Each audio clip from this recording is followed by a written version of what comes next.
إن الحمد لله نحمده ونستعينه ونستغفره ونعوذ بالله من شرور أنفسنا وسيئات أعمالنا، من يهده الله فلا مضل له ومن يضلل فلا هادي له، وأشهد أن لا إله إلا الله وحده لا شريك له، وأشهد أن محمدا عبده ورسوله. سأتحدث في هذا الدرس وهذه المحاضرة حول 3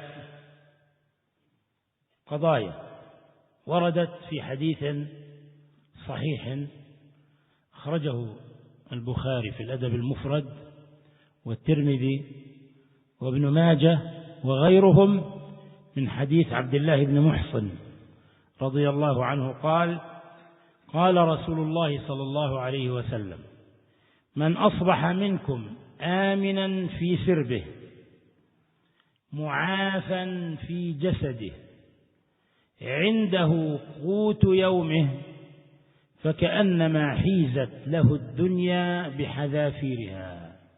إذن هذا الحديث اشتمل على 3 قضايا. القضية الأولى نعمة الأمن أو فضل الأمن. القضية الثانية نعمة عافية البدن. القضية الثالثة الرزق، نعمة الرزق والتقلل من الدنيا.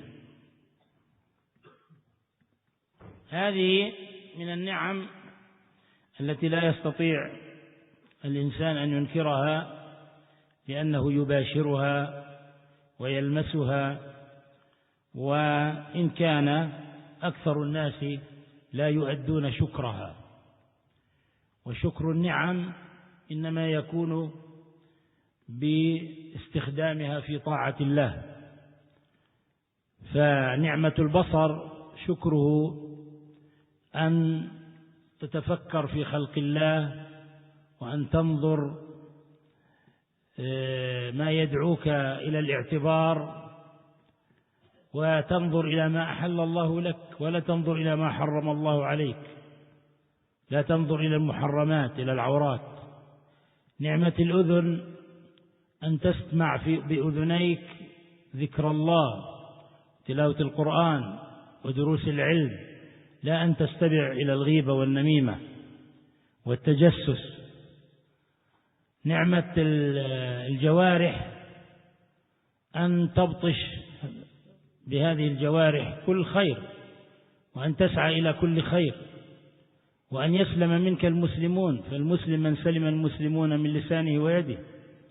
نعمة اللسان، وقد امتن الله عز وجل على البشر بقوله: ألم نجعل له عينين ولسانا وشفتين وهديناه النجدين. فنعمة اللسان أن يكون هذا اللسان جنديا من جنود الله، وأن تسخر في طاعة الله، أن يبقى لسانك رطبا بذكر الله، أن يكون هذا اللسان يعني معظما لله، ذاكرا لله، شاكرا لله، أن يكون هذا اللسان دالا على الله، معرفا الخلق بالخالق، داعيا إلى الله. لا أن يكون هذا اللسان كالسيف أو كالسياط على أعراض المسلمين، لا أن يكون هذا اللسان يلغ في أعراض الناس، ولا يكون هذا اللسان والعياذ بالله طعان لعان فاحش بذيء، لا.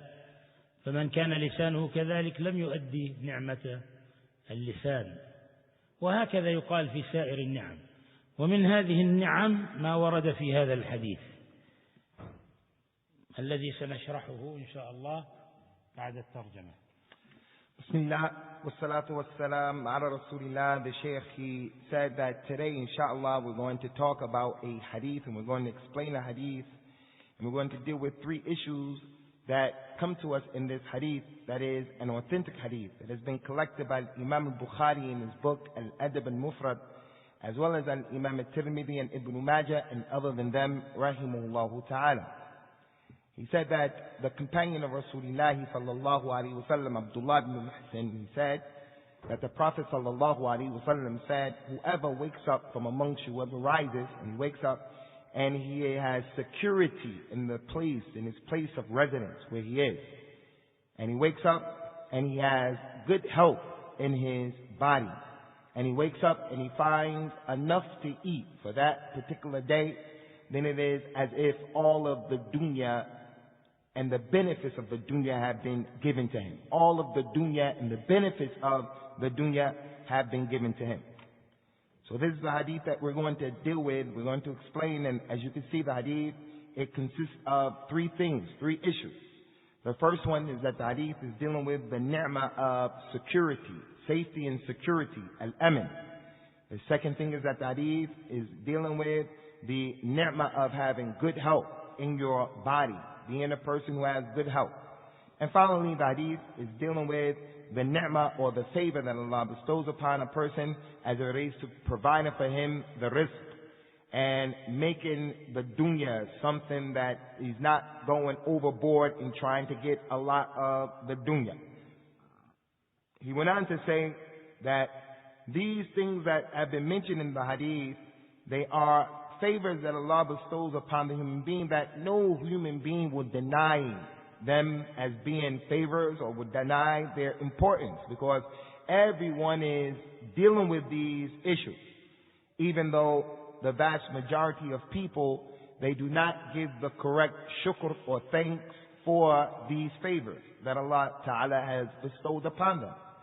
For an example, the ni'mah that a person has received from Allah subhanahu wa ta'ala, it is an obligation to give the shukr and to thank Allah, to give thanks for what you have been given.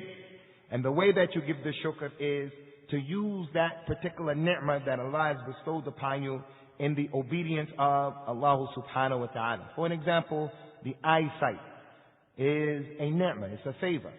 So the eyesight should be used in order to think and contemplate as you look in the creation of Allah Ta'ala.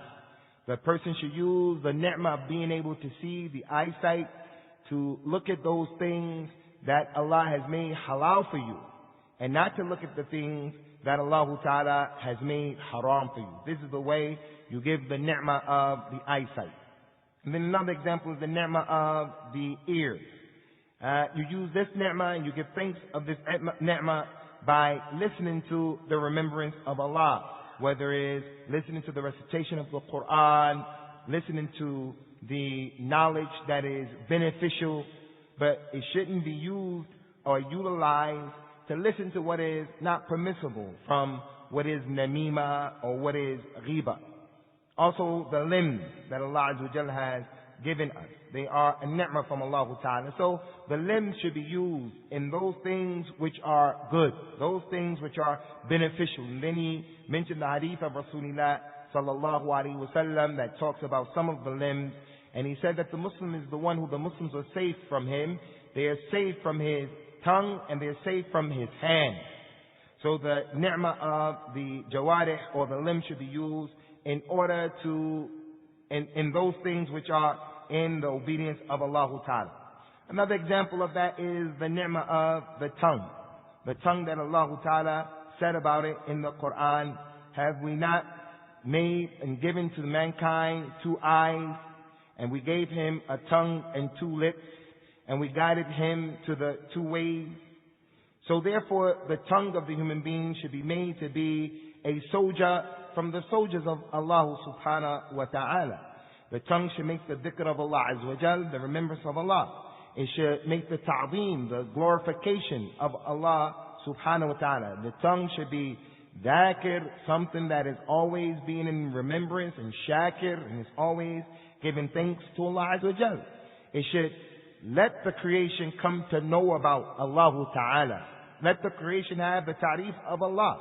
Let them come to know about who the Creator is, and not use the tongue and to make the tongue as a knife that is going to cut or is going to fall into the a'rab or the honor of the Muslims.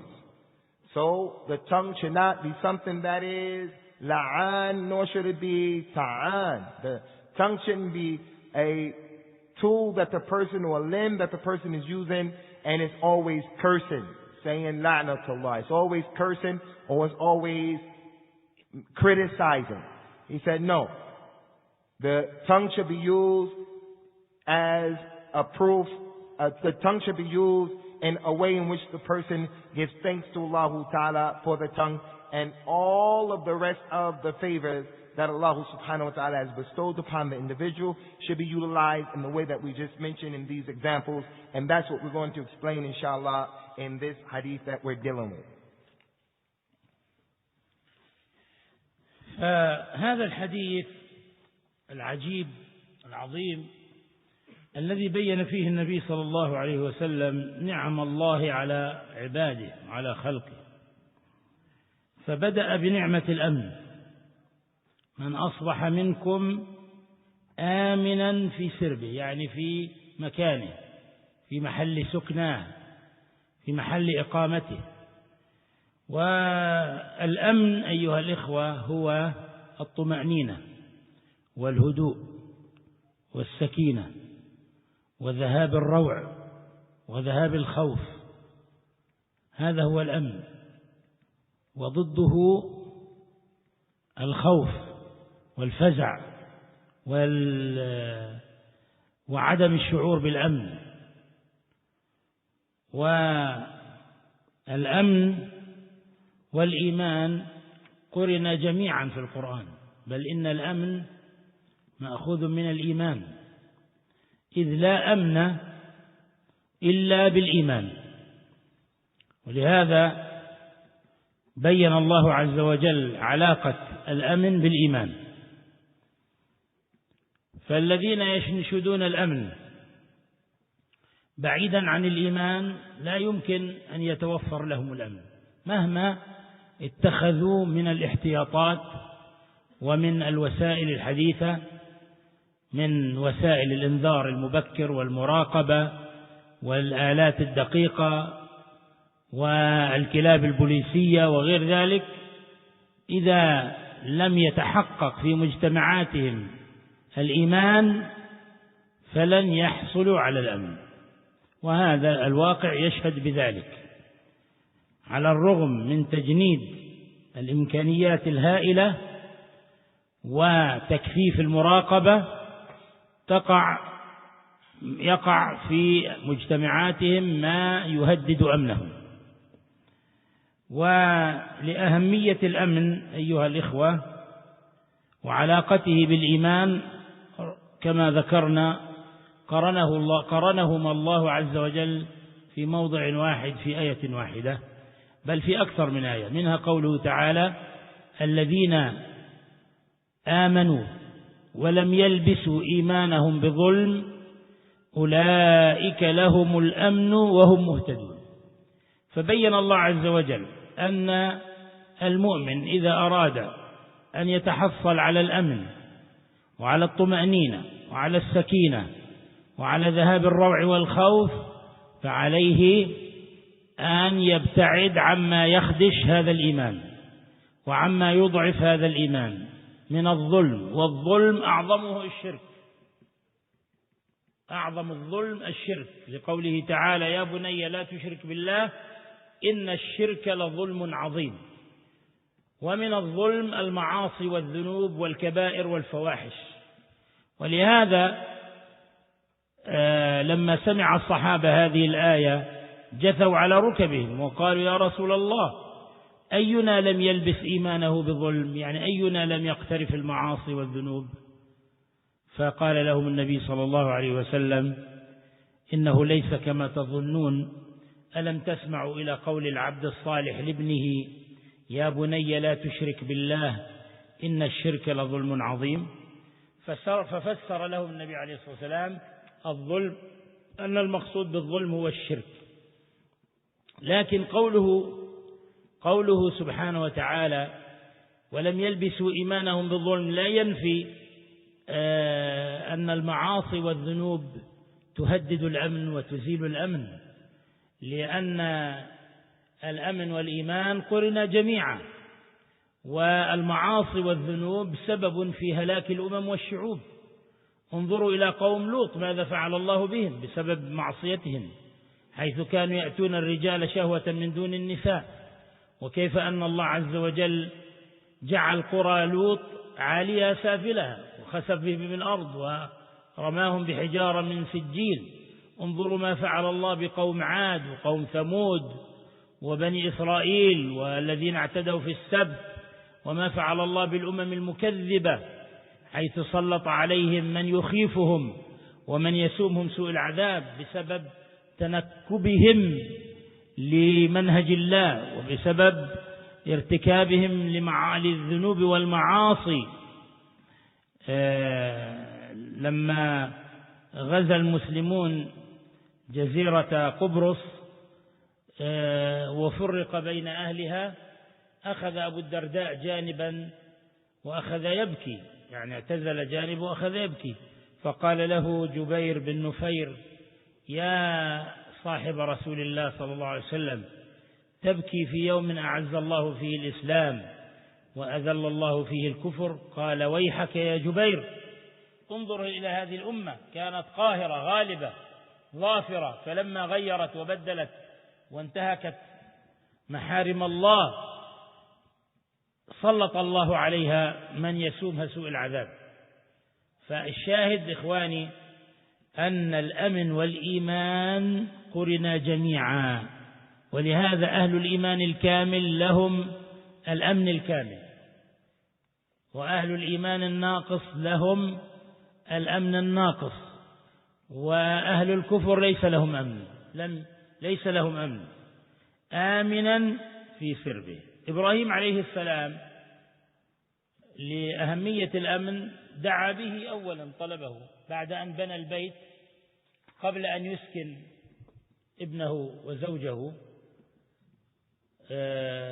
أرض الحجاز أو أرض الحرمين، قبل أن يبنى الحرم، قبل أن يسكن زوجه وولده الحرم دعا، قال: رب اجعل هذا بلدا آمنا وارزق أهله من الثمرات من آمن منهم بالله واليوم الآخر.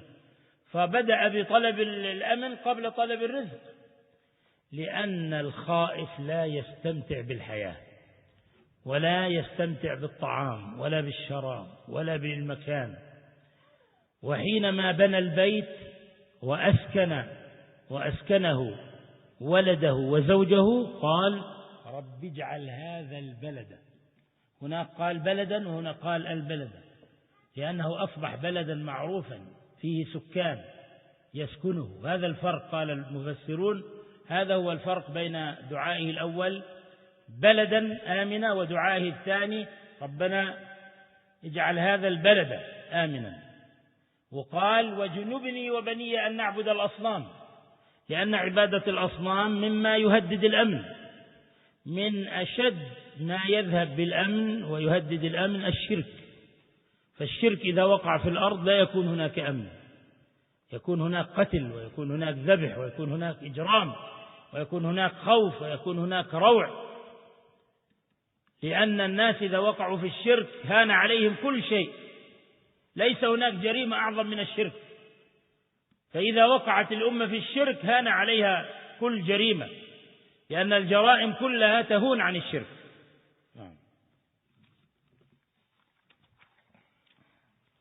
The Shaykh Ikhwani, he wanted to say in explaining the hadith, the first portion of the hadith, and he said concerning the first portion of this hadith that he described as being a hadith that is ajib and it is azim, is al-aman, or safety and security. As the hadith said, whoever wakes up from amongst you and he is safe and he has security in the place that he is staying, his place of residence, the place where he has taken up his lodge. He went on to say that al-aman is for a person to have tranquility, to have comfort, to have ease. All of that is al-aman. That's the meaning of the first part of the hadith. Whoever wakes up and he has tranquility and he has sakina and he has comfort and ease. This is al-aman.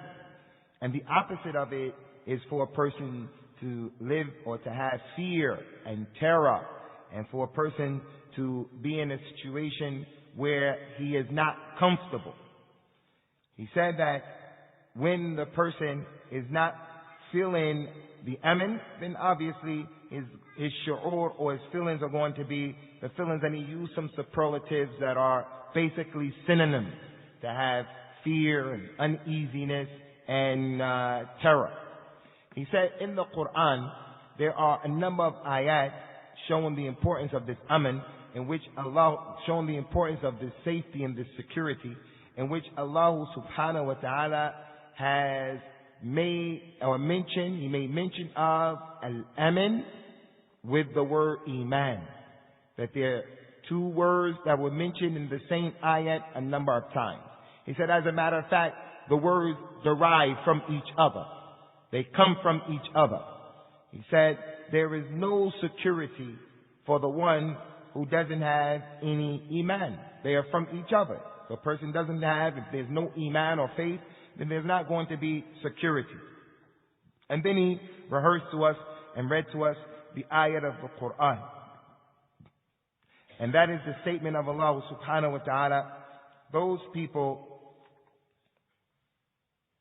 And then the Shaykh went on to say that the people who do not believe, before he read the ayat, he said those people who do not have faith and they do not have iman, no matter what, they're not going to have total and complete security.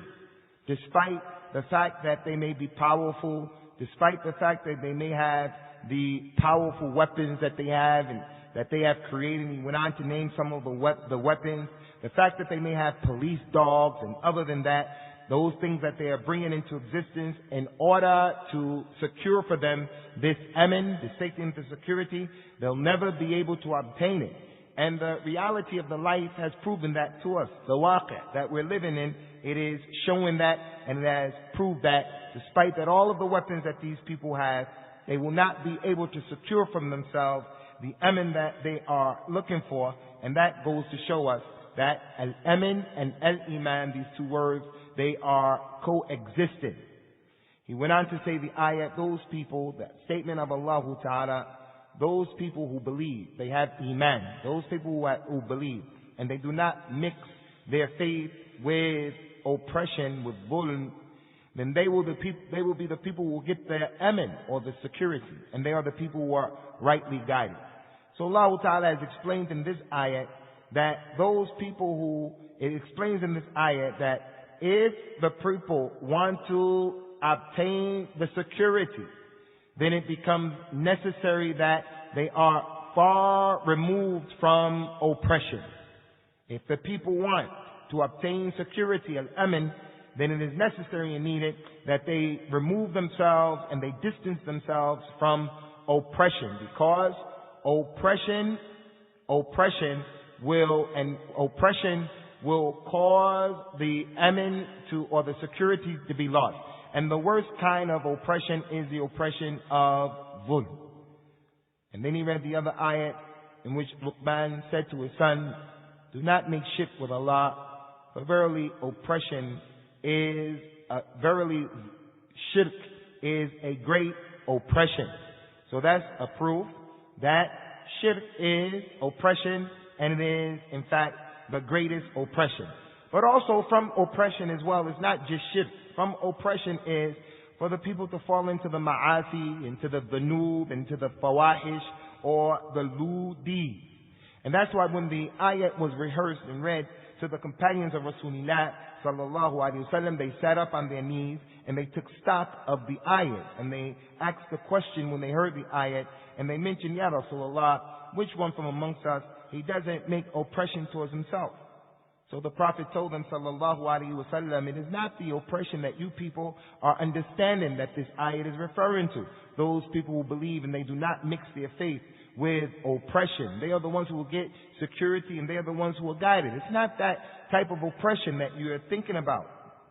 But did you not hear the statement of the righteous slave Luqman when he advised his son, and he said to his son, do not make shirk with Allah, for verily that this shirk is a great form of oppression. So the Prophet sallallahu alaihi wasallam in this hadith, he explained that oppression, that shirk was oppression, that zulm and shirk, that the shirk is oppression. He went on to say, Ikhwani, that even though this ayat is talking about shirk. The zulm in this ayat is talking about shirk. Nonetheless, that does not mean that it disqualifies al-ma'asi and dhunub as being from oppression. No. Doing crime, doing sins, falling into indiscretions, they are also considered to be zulm. And as a result of that zulm, the people will lose the security that they are looking for, and the oppression that they are falling into will be a cause for their destruction. If you don't believe that, then just look at the Qur'an. Look at the injustices that were committed by the people of Lut when they preferred to have physical relationships with men as opposed to having relationships with women. That was zulm. And as a result of that zulm, or that oppression that they fell into, Allah Ta'ala destroyed them. He destroyed them in that He caused their city to be turned upside down to the point where the bottom of the city became the top and the top became the bottom, and they were pelted with stones, burning stones that were thrown at them because of the oppression. Similar to it is what happened to the people of Ad and the people of Thamud, and what happened to the people who transgressed in the Sabbath, meaning the Jews. They transgressed in the Sabbath, and as a result of their many digressions and transgressions, Allah Ta'ala sent upon them those people who didn't have any mercy upon them, and they gave them a terrible punishment. And that was a result of their dhunub and their ma'asi. The Shaykh went on to say, when the Muslims fought and they conquered Qubrus, and they went there and they conquered that place, after the conquest of the city that the Muslims took, the companion Abu Darda radiyallahu anhu, he went to the side and he started crying by himself. There was a man by the name of Jubair ibn Nufayr. He went to Abu Darda radiyallahu anhu and he said, "Ya, O companion of Rasulullah, why are you crying today? O companion of Rasulullah sallallahu alaihi wasallam, why are you crying on this day of enjoyment, the day of the victory of the Muslims over those people? Why are you crying?" So Abu Darda radiyallahu anhu told him, "Woe unto you, woe unto you. I look at these people who we have just conquered and all of the power and the might that they had, but Allah Ta'ala gave victory to us over them. He gave victory and gave it to sleep. He gave victory over them to us because of the dhunub and the ma'asi that these people used to do. And as a result of that, Allah Ta'ala put on them the sul adab. He put on them a terrible, serious punishment, meaning that they were allowed to conquer them."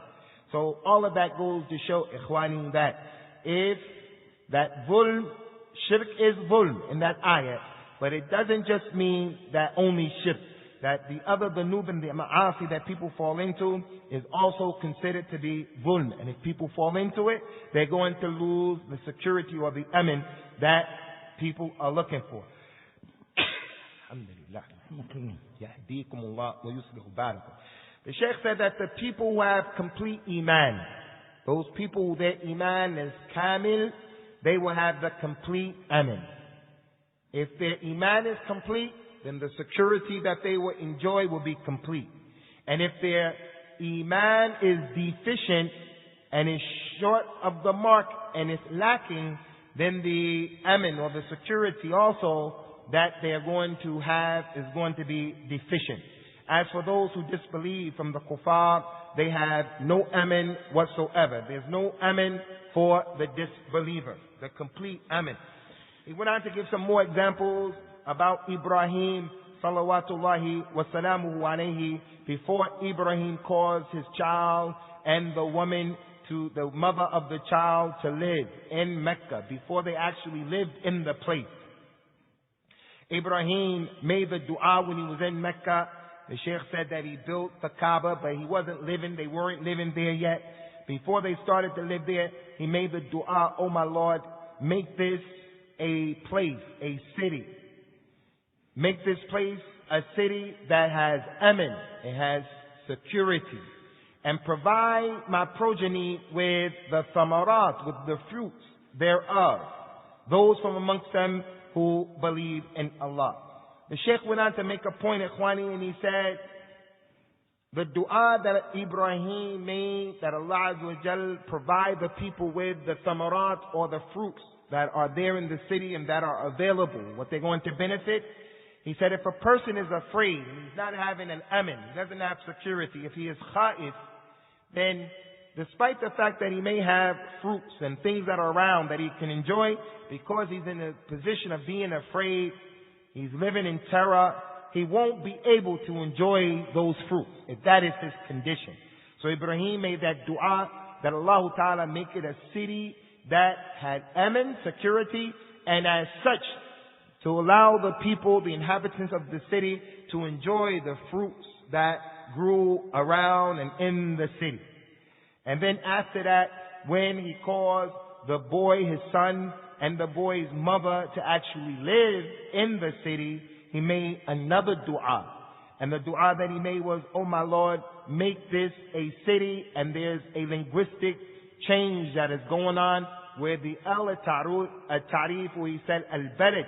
So the Shaykh went on to say, after reading the ayat, that Ibrahim's dua was, oh Allah, make this a city that has peace, and protect me, put me away,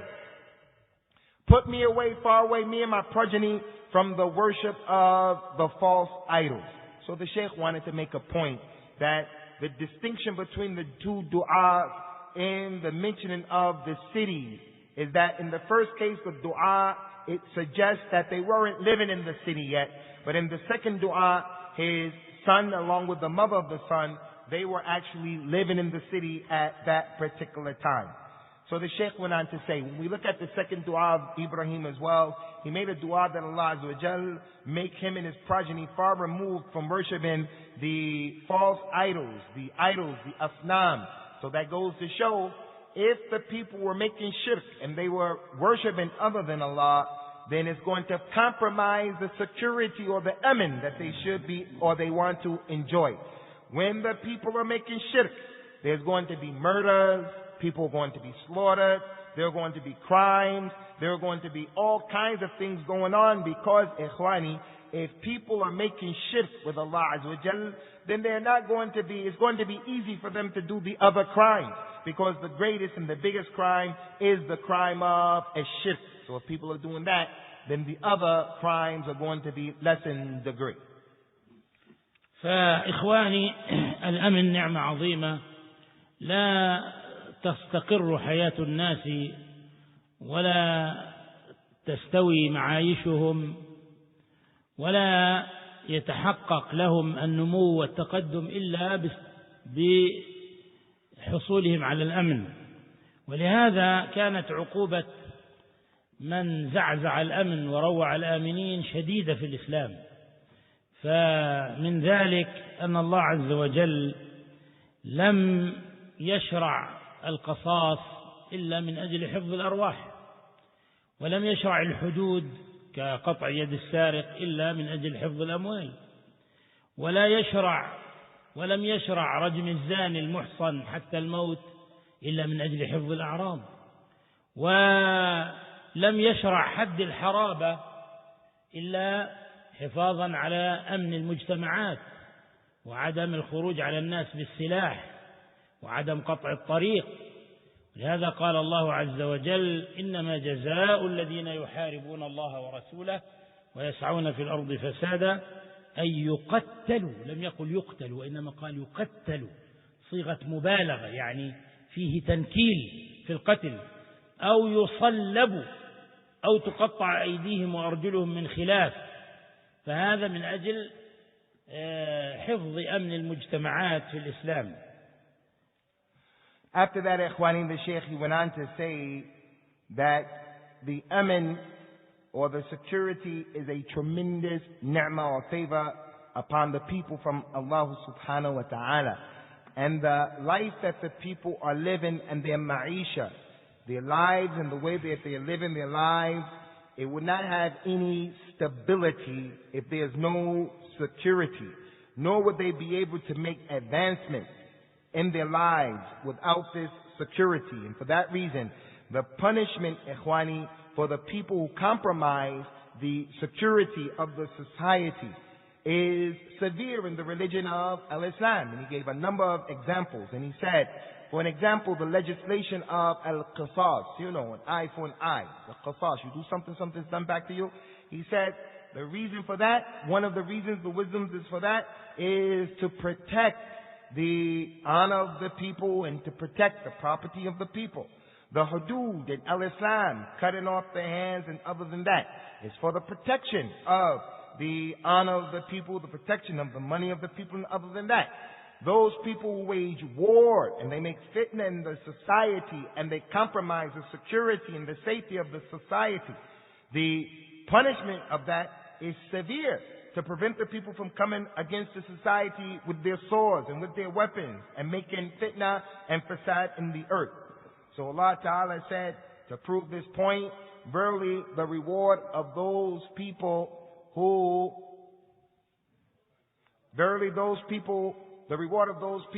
wage war against Allah and His Messenger and they make fasad in the earth is that they should be killed. And the Shaykh explained a linguistic point here that Allah just didn't say they should be killed, but He used the Arabic term that implies they should really be killed. They should really be dealt with. And they should also be crucified. And they should also have their hands and their feet cut off from opposite sides. And they should be prohibited or expelled in the earth. He went on to say all of those rulings come as a result of the protection of the security of the people. النعمة الثانية، والحديث عن نعمة الأمن يطول ويطول ولكن الوقت يضيق. النعمة الثانية معافى في جسد، أن يكون خال من الأمراض، أن لا يشكو مرضا، لا مرضا عضويا في بدنه ولا مرضا روحيا نفسيا، لأن الأمراض أمراض أبدان وأمراض أرواح، فكلها أمراض. والله عز وجل ذكر في كتابه المرض وبين أن المرض مرضان: مرض شهوة وغي، ومرض شبهة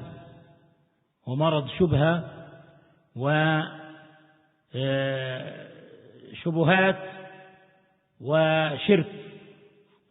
فأما مرض الشهوة والغي فأشار إليه في قوله تعالى: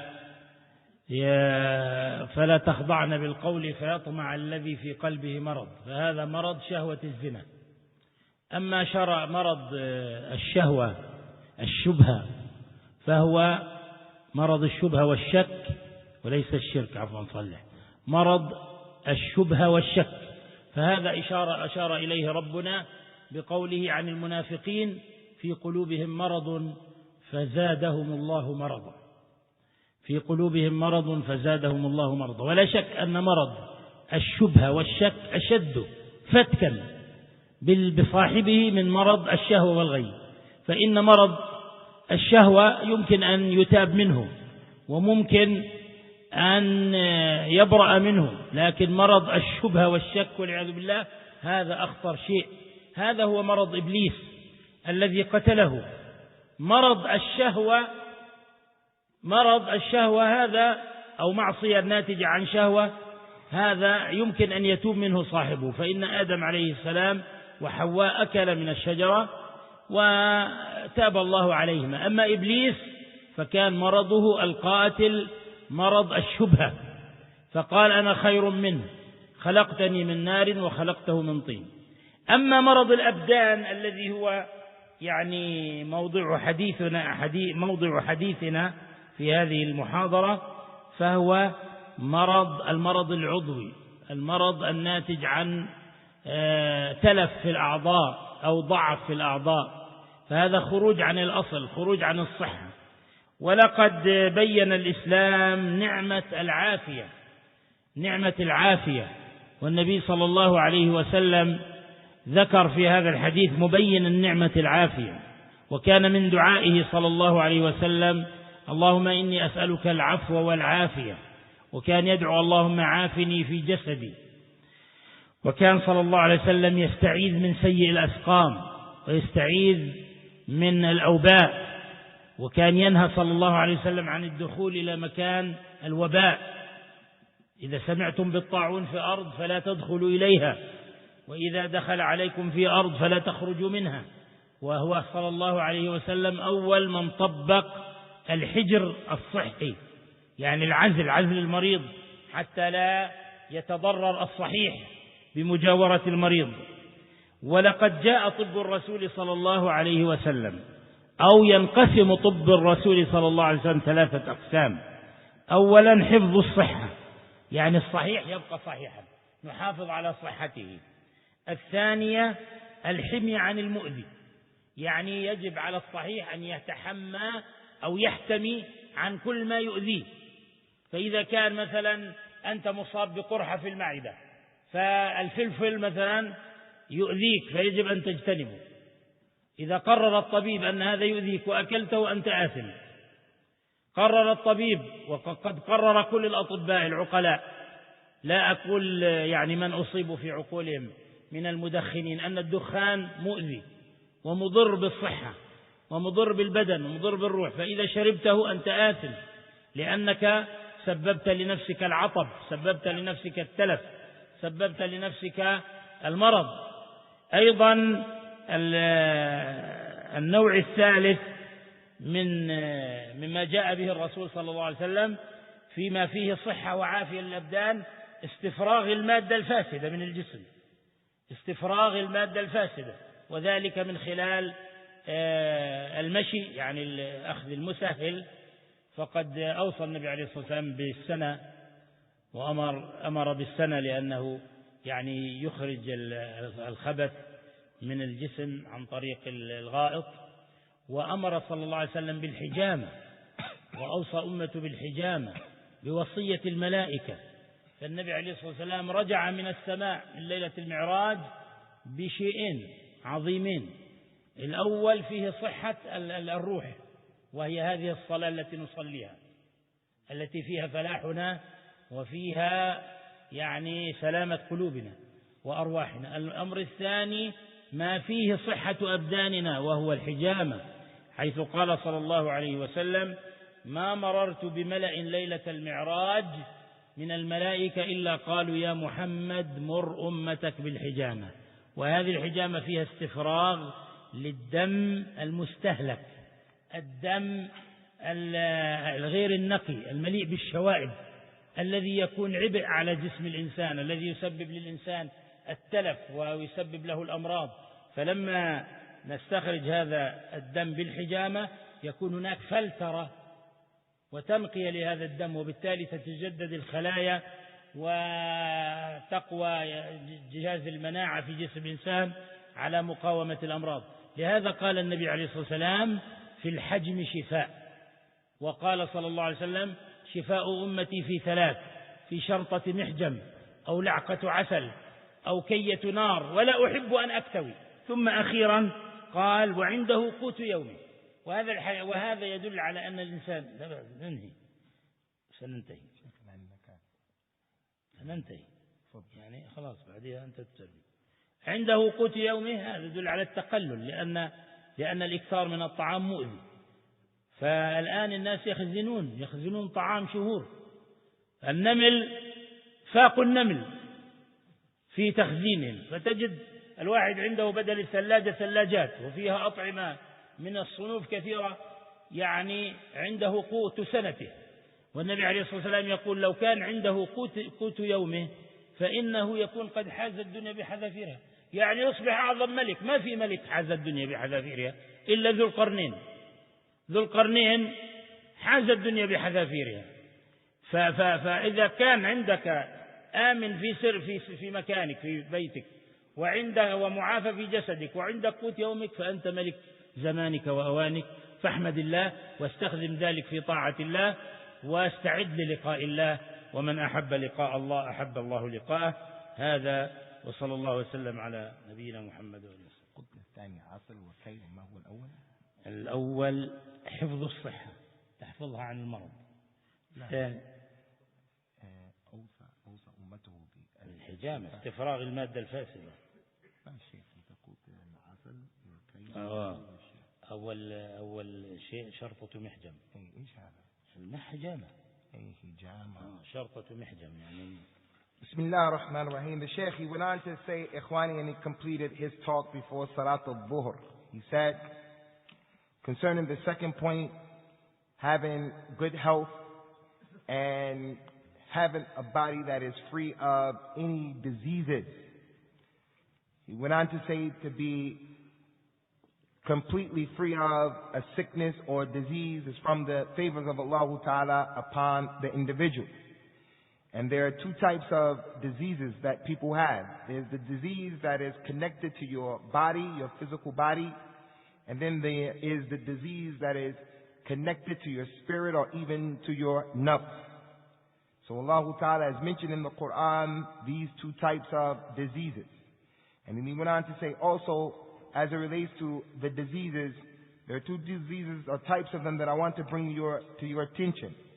And that is the disease of the shubha, the disease of a shahwa, or the disease of having desires and a ghayb. And disease number two of a shahwa and a shak, a shubha and a shak. Person having something that is ambiguous or he has doubt. And both of these kind of diseases have been mentioned in ayats of the Qur'an. For an example, the disease of the desires, a shahwa, has been mentioned in the Qur'an when Allah Ta'ala told the wives of Rasulullah sallallahu alaihi wasallam, and do not talk to the people, to the men, and make your voice in an attractive way, unless the one who has a disease in his heart may be moved. He said that this disease of desire that happens when a man hears the voice of a woman. So that's a disease that Allah mentioned. He informed the women, do not speak to the men in a normal voice, unless the one who has a disease in his heart, he may be moved or attracted to that voice. The other disease, the disease of the shubha and the shak, like the disease that afflicts the munafiqeen or the hypocrites, Allah Ta'ala said about them, in their heart there is a disease, and Allah has increased their disease. And then he went on to say, Ikhwan, that the disease of the shubha and the shak is more serious and more severe than the disease that a person may have when he's afflicted with the disease of a shahwa or desire. Because the one who is afflicted with the disease of desires, he can make tawbah from that issue. He makes tawbah from it and then he just leaves it alone. As for the one who has the disease of the shubha or shak, doubt, or things are ambiguous to him and he doesn't know where the truth is, then this is more greater and this is more severe. And it is the sickness and the disease that afflicted shaitan, the disease of a shubha and shak.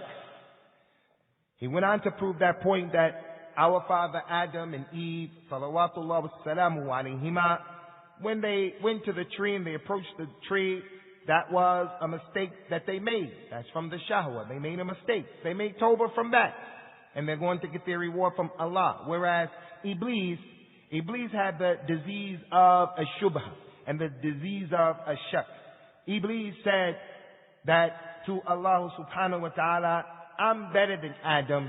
You created me from fire and you created him from the mud, from the teen. So that is the disease that afflicted him, and it was the disease of the shubha, which is more severe and it is worse. He went on to say, Ikhwani, concerning the second part of the hadith, having good health. There is the disease that is in a person's body that afflicts his health, his physical health. And it is when the body goes out of its normal disposition. When he's feeling well, he's a particular way. When he becomes sick, it is a result of the body going out of its normal disposition. So Al-Islam has explained in this hadith and other than this hadith, the ni'mah of having good health. Some other examples that show the importance of having good health and the emphasis and the explanation that Al-Islam has placed upon it is that Rasulullah sallallahu alaihi wasallam used to make the dua, "Oh Allah, I ask you for al-afwa and al-afiyah. I ask you to pardon me, and I also ask you to give me a good condition." And he used to also make a dua, oh Allah, give me the afiyah in my jasad, give me good health in my body. He went on to say that also how Al-Islam explains the importance of good health is that Rasulullah sallallahu alaihi wasallam told the ummah and prevented the ummah from going into the ta'un, or going into a place where there is a disease that is prevalent. He told his companions sallallahu alaihi wasallam, if you people hear about the ta'un, there is a disease in a particular place and it's spreading around, it's there in that place. He said, if you hear that it is in that place, then don't go in there. But if you happen to be there and the disease is there and you're in there, then don't come out of the place. Remain there. So Rasulullah sallallahu alaihi wasallam, in essence, he was the first one to practice this concept of keeping the disease or keeping a plague, keeping it mobilized in one place. He was the first to do that. So in Al-Islam, when we look at the sunnah of Rasulullah sallallahu alayhi wa ala alihi wa sallam, there are different types and different ways of going about protecting one's health. The first one is for the person to be cognizant and to pay attention to taking care of his health. Being a person who is on top of having the muhafidha, or maintaining and protecting his health as it is. Another thing, the second thing that we see as it relates to how Al-Islam has come to help us or to command us, to instruct us how to take care of our health, is to avoid those things that are harmful. And he gave a number of examples. He said from the examples is, if a person has problems in his stomach, he has intestinal problems, and he's been informed and advised that if he were to eat the peppers or the chilies that are harmful to his stomach, then it's going to increase the harm, then obviously Al-Islam is telling him he has to obey that advice and not eat it. Avoid those things that are going to harm him. Similar to it is smoking cigarettes. Cigarette smoking is harmful to the health in many ways. And the person who chooses to smoke the cigarettes, he is actually sinning because he's bringing harm and destruction upon himself. And the third point and the third way that Al-Islam came to show us and to help us to take care of our health is how Al-Islam has shown us how we should take out things that are inside of the body that are harmful to the body. Al-Islam has given us some instructions. There are things that are in the body that are harmful. Al-Islam has shown us how to take those things out and encouraged us to take those things out. Like, we've been advised, for an example, to get out when a person, for an example, he has constipation, he wants to get out that which is harmful, so he takes a laxative in order to take that out, for an example. Another example is the hijama, or blood letting, taking out the blood that is no good out of the body in order to maintain one's good health.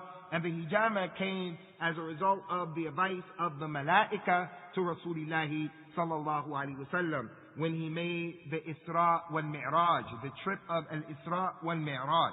He came back with two benefits for this ummah sallallahu alaihi wasallam as it relates to the health. One benefit is the spiritual health. He came back with benefit that will help the spirit. And that is the salat that we pray, the 5 prayers that we pray that are designed to help our spirit and the good health and the maintenance of the spirit. And the second one is the thing that helps the body, and that is the hijama. Because he said, sallallahu alaihi wasallam, when he went to the Isra, he said, I did not pass by a group of angels except that the angel said to me, Ya Muhammad, order your ummah to do the hijama, because in the hijama there is the shifa. So when you do the hijama and you let the blood out, you take the blood out of your body, you are in essence and in fact taking the bad blood out, the bad blood that can make you sick or can even destroy you in certain situations. That process helps the blood cells to become rejuvenated and to renew themselves. And then all of the things that the blood does in the process of healing the body and giving nutrition and nutrients to the body, all of it's going to be done when you take that blood that's bad out of your body. Also, he says, sallallahu alaihi wasallam, that the hijama in it is a shifa for my ummah. It is something that will help my ummah to become pure bi-idhnillah. In another authentic hadith, in expressing and showing this point, he sallallahu alaihi wasallam said that the shifa of my ummah is in three things. The healing of my ummah is in three things. It is in the hijama, taking the blood out, and it is in taking honey, and it is in cauterization or burning oneself. And he says, sallallahu alaihi wasallam, and I do not like that you should use cauterization. I dislike that. So that was the explanation of the second point, the one who wakes up and he has good health. The third and the final point from the hadith that the Sheikh wanted to explain is the point of having enough to eat for that particular day.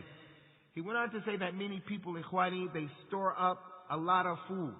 They have a lot of food. That the ants, for an example, they're the ones who get a lot of benefit. And he went on to give some examples of the amount of food that people have. He said that some people not only have one refrigerator, but they have 3 refrigerators. He said that the hadith was clear that Rasulullah said, sallallahu alaihi wasallam, whoever has been provided with and he has been given enough food to eat for that day, then it is as if he has been given all of the dunya with its riches. The Sheikh said, if you have been given enough food for today, then you are like a king. You are like a king. He said, no, you're not even like a king, because there's no king who owns everything. There was only one king who owned everything, and that was Dhul Qarnayn, who was given everything. He said, so if Allah Ta'ala has given you enough food for that day of your sustenance in that particular time, in that place that you're in, then you are in a condition in which you will experience a tremendous ni'mah. And now we're going to bring this session as well, inshallah ta'ala, to a close. And we just want to say, ikhwani, if anyone wants to translate, I'll be more than happy to let, and this is with love I'm saying to you in respect. Anyone who wants to translate, I'll be more than happy to let you come here and I go in your space. If there's an ayat of the Qur'an, I'm more than you, inshallah. Don't want to read the ayat wrong. So I'm going to ask the Sheikh, what's the ayat again? Where's the ayat? So I can get the Qur'an like my brother brought it, and we can read it and translate it. So if you want to help, like some of the brothers are writing notes, it's 50, not 15, no problem. But if you write me a long letter, I may not be able to read it. So we're just saying, after this talk, you can go to the administration and tell them you want to translate. I'll be more than happy to do that, inshallah.